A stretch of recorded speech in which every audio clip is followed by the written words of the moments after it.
Arbitrator जो है वो उस बैंक या एनबीएफसी कंपनी की भी सुनेगा और आपकी भी सुनेगा, दोनों के पक्ष को सुन के जो उसको ठीक लगेगा अपने विवेक से वो डिसीजन लेगा। अब सवाल ये है कि भाई उसके अंदर क्लोज है, अरे क्लोज तो उसके अंदर 50 तरह के हैं यार। उसके अंदर एक क्लोज ये भी लिख दो कि भाई अगर अमरदीप कादियान ने कोई लोन लिया और 12 सितंबर तक अगर नहीं दिया तो 12 सितंबर को उसकी टांग काट दी जाएगी।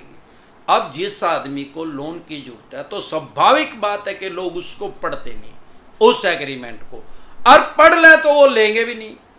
अब जिसको पैसे की जरूरत है तो स्वाभाविक बात है कि उसको पता है यार ये कुछ तो लिखवाएगा, जो लिखवाएगा अपने पक्ष में लिखवाएगा, लेकिन उस टाइम उसकी नीयत साफ है, उसकी ऐसी नीयत नहीं है, इंटेंशन उसकी गलत नहीं है कि मैं बैंक या एनबीएफसी कंपनी का पैसा नहीं दूंगा। अब क्योंकि सिचुएशन ऐसी आ गई है, खास तौर पे कोरोना की वजह से लोगों की फाइनेंशियल डेथ हो गई है, करोड़ों आदमियों के लोन डिफॉल्ट हो गए हैं, तो स्वाभाविक बात है कि वो कर्ज के जाल में फंसते जा रहे हैं। अब हमारे देश में क्या है, वर्ल्ड की सबसे बड़ी डेमोक्रेसी है, दुनिया का सबसे बड़ा लोकतंत्र है। अगर इन्होंने ये क्लोज इसमें लिख भी लिया कि भाई इसकी टांग काट देंगे, तो क्या वो टांग काट देंगे क्या उस तारीख को अगर मैंने पैसे नहीं दिए? अब मैंने वो पढ़ भी लिया चाहे और उस पर साइन भी कर दिए, अब उन्होंने अगर 12 तारीख को मेरी टांग काट दी तो कोई तो उठा के मुझे ट्रामा सेंटर में डालेगा। अब वहां पे जब ट्रामा सेंटर में चले जाएंगे तो पुलिस इंटीमेट करेगी स्थानीय थाने पुलिस स्टेशन चौकी को जहां पे भी उन्होंने मेरी टांग काटी होगी। इसको पुलिस की भाषा में रुक्का कहते हैं। अब जब वो रुक्का चला जाएगा तो पुलिस आएगी। अब मैं वो पुलिस वाले जब मेरे बयान लेंगे मैं उनको कहूंगा भाई इस आदमी ने टांग काट दी, इस बैंक ने मेरी कटवा दी, तो क्या वो लीगल है?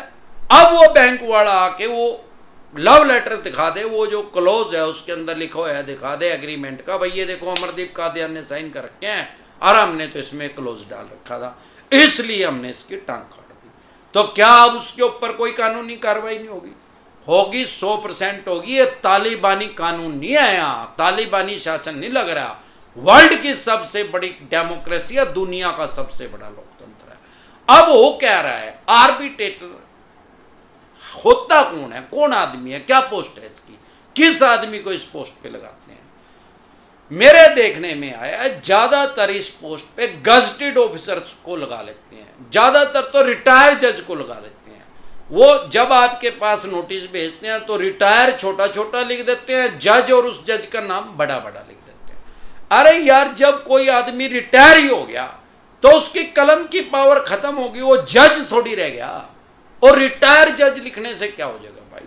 आपको साइकोलॉजिकल प्रेशर मिलेने के लिए या किसी गजटेड ऑफिसर को इस पोस्ट पे लगा लेते हैं या किसी सीनियर एडवोकेट को इस पोस्ट पे लगाते हैं। अब आपके पास नोटिस भेज दिया, जानबूझ के 1000 किलोमीटर आपके घर से या 2000 या 5000 किलोमीटर दूर आर्बिट्रेशन की प्रक्रिया को स्टार्ट करते हैं ताकि आप उसमें फाइट ही ना कर पाओ। आप दिल्ली रहते हैं तो मुंबई कर देंगे, मुंबई रहते हैं तो कलकत्ता कर देंगे, कलकत्ता रहते हैं तो अहमदाबाद गुजरात में कर देंगे, गुजरात रहते हैं जम्मू कश्मीर में कर देंगे।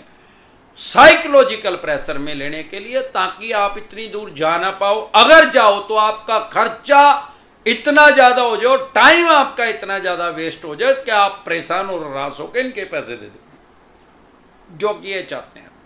नहीं तो ये क्या करते हैं, आर्बिट्रेशन की प्रक्रिया को खुद से ही स्टार्ट कर देते हैं और उसको 5-4 तारीखें लगा के उसको खत्म कर देते हैं। अब वो जो इन्होंने जो भी आदमी अपॉइंट किया है, चाहे वो रिटायर्ड जज है, चाहे वो रिटायर्ड गजटेड ऑफिसर है या वो एडवोकेट है, अब वो खुद से ही जज की भूमिका निभाता है। ज्यादातर तो वकील तो अपने चैम्बर में बैठ के ये प्रक्रिया को करते हैं। अब होता क्या है भाई, नियम क्या है? नियम तो ये है कि भाई आपको भी जाना पड़ेगा और वो बैंक और एनबीएफसी कंपनी का भी कोई रिप्रेजेंटेटिव आएगा वहां जो उसका रिप्रेजेंट कर रहा होगा उस बैंक या एनबीएफसी कंपनी को, वो अपना पक्ष रखेगा, आप अपना पक्ष रखोगे।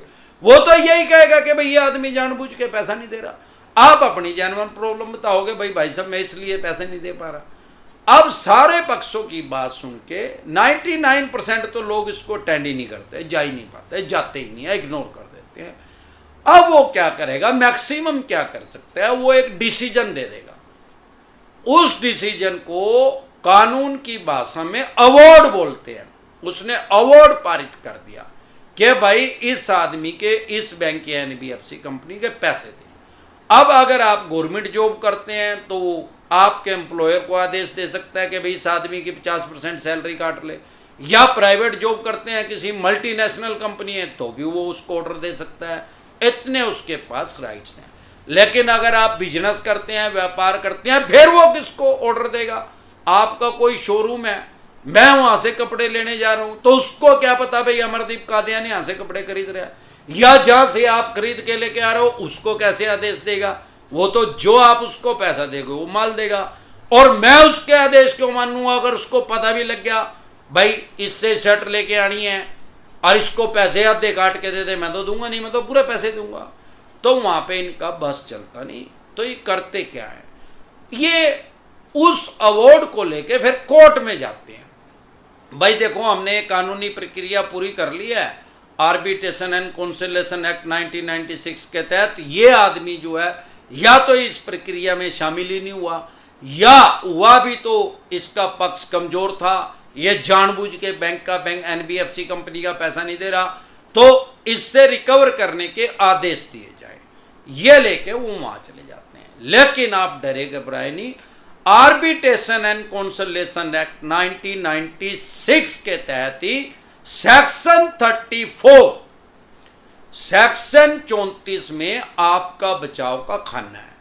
आपको अगर इन्होंने आदेश ऑर्डर दे दिया आपके एम्प्लॉयर को, तो आप उस पर स्टे ले सकते हैं। स्थानीय कोर्ट से ही आपको स्टे मिल जाएगा। वहां पे जाने की आपको बहुत ज्यादा दूर जाने की, हाई कोर्ट में जाने की आपको जरूरत नहीं है। आप ये कह सकते हैं कि भाई मेरा पक्ष सुना ही नहीं गया, जानबूझ के इन्होंने बैंक या एनबीएफसी कंपनी के पक्ष में फैसला दिया, क्योंकि ये बैंक या एनबीएफसी कंपनी ने तो अपॉइंट किया है, वही तो इसको सैलरी दे रहा है, वही इसको कमीशन दे रहा है या इंसेंटिव दे रहा है, तो आपको इजिली इसमें स्टे मिल सकता है। आप डरे घबराए नहीं, अपने राइट्स जाने और अपने अधिकार जाने। इसके अलावा अगर आप हमारे साथ टेलीफोनिकली जुड़ना चाहते हैं, पर्सनल मीटिंग करना चाहते हैं, फिर आपका लोन 2 करोड़ का है, 5 का है, 25 का, 50 करोड़ का, या जितने भी करोड़ का आपका लोन है, लोन से रिलेटेड जो भी दिक्कत परेशानी समस्या अगर आपको आ रही है, आपके पास सरफेसी एक्ट 2002 के तहत नोटिस आ रहा है, 13(2) का आ रहा है, 13(4) का आ रहा है, सिंबॉलिक पोजीशन का आ रहा है, फिजिकल पोजीशन का आ रहा है, डीएम साहब का नोटिस आ रहा है, पेमेंट एंड सेटलमेंट एक्ट 2007 के तहत नोटिस आ रहा है, 138 नेगोशिएबल इंस्ट्रूमेंट एक्ट 1881 का आ रहा है, या आर्बिट्रेशन एंड कॉन्सिलेशन एक्ट 1996 का आ रहा है, या रिकॉल नोटिस आ रहा है, या अन्य किसी भी तरह का कोई भी आपके पास नोटिस आ रहा है, तो प्रिवेंशन बेटर देन क्योर, इलाज से परहेज बेहतर है। जैसे ही आपके पास सरफेसी एक्ट का नोटिस आए तो आप उसको इग्नोर ना करें। अगर आप उसको इग्नोर कर रहे हैं, ये एक किस्म की आर्ट की प्रॉब्लम हो चुकी है लोन को।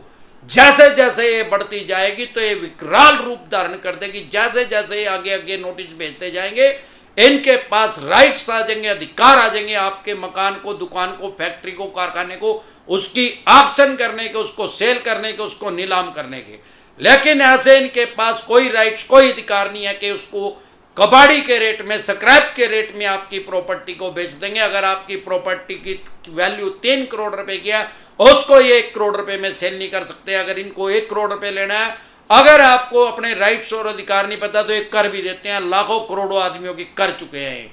अगर आपके साथ भी ऐसा ही कर रहे हैं तो आप एक नोटिस भेज सकते हैं इनके पास कि भाई जिस लोकेशन पे मेरी फैक्ट्री है, दुकान है, मकान है, कारखाना है या फ्लैट है, उतने गज का, उतने स्क्वायर फीट का, उसी सोसाइटी में 2 आदमियों के और एफिडेविट लेके आओ जो ये कहें अपने एफिडेविट में कि मैं 1 करोड़ रुपए का सेल करने के लिए तैयार हूं, फिर तो मेरी भी प्रॉपर्टी की कीमत 1 करोड़ है। अदरवाइज 3 करोड़ गया, 1 करोड़ में 3 करोड़ में इसको सेल करके 1 करोड़ रुपए अपने लेके 2 करोड़ रुपए मुझे रिफंड करो, जो कि ये कभी करेंगे नहीं। इसके अलावा अगर आपका कोई एग्रीकल्चर का लोन है तो उसके ऊपर सरफेसी एक्ट लागू ही नहीं होता।